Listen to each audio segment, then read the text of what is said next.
For this lesson, we need to make sure that we have our three functions in our calculator. We have already put in the slope of a line and the line point slope. Let's go over to here and highlight this line point 1.2 and put it into our calculator. So we'll double click, shift click, Control C copy, go over to here, Control V, and press enter. Now we have our three lines in our calculator. We can check this out by hitting the var key and hitting CAS and hitting programs, and we see that the three are in our calculator. So we'll escape out of here and escape out of here. These functions can be found. Make the window full size. Go back up to the top of the page and look at the info button and then go to immediate mode. You will find these functions under the finite math area. We see how these functions and the calculator's features can solve a supply and demand problem. We get from the word problem that the quantity for demand at $3.50 is 400 and at $4 is 300.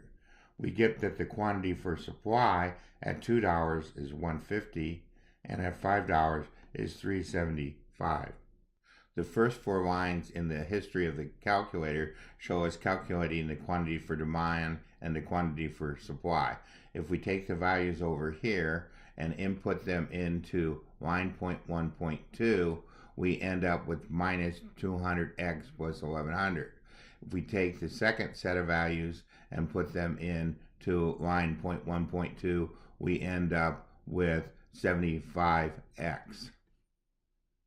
In Onenote, we wrote these quantity equations in terms of price. So that the quantity equation for demand was equal to minus 200p plus 1100, and the quantity equation for supply was equal to 75p. For our line point 1.2, we use the var, we use the program, and then we use the line point 1.2. We see also that we have a D and an S. The D and S is not shown, so we'll come back to those in a minute.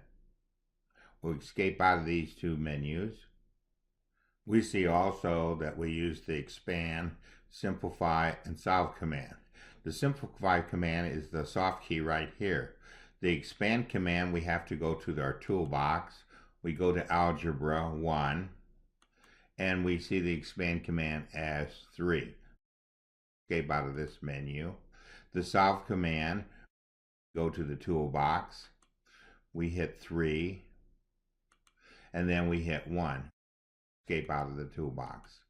Simplify did not work for this result because of the decimal point.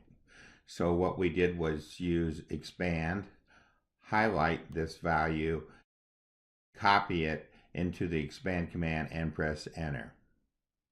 The solve command needs some additional explanation of these parameters. The y equal d of x, comma, y equal s of x is included inside of braces. There's a comma. X and y are included inside of brackets. D of x was created following the expand command. S of x was created following the simplify command.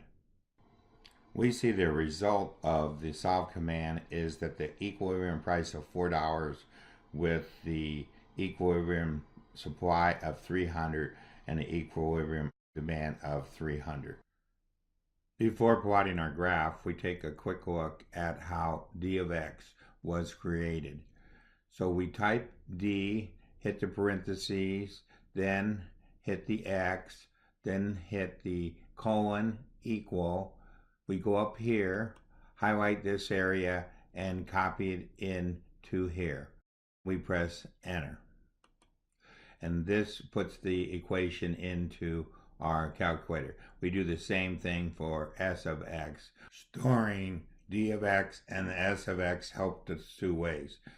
First, we were able to use these directly in the solve command.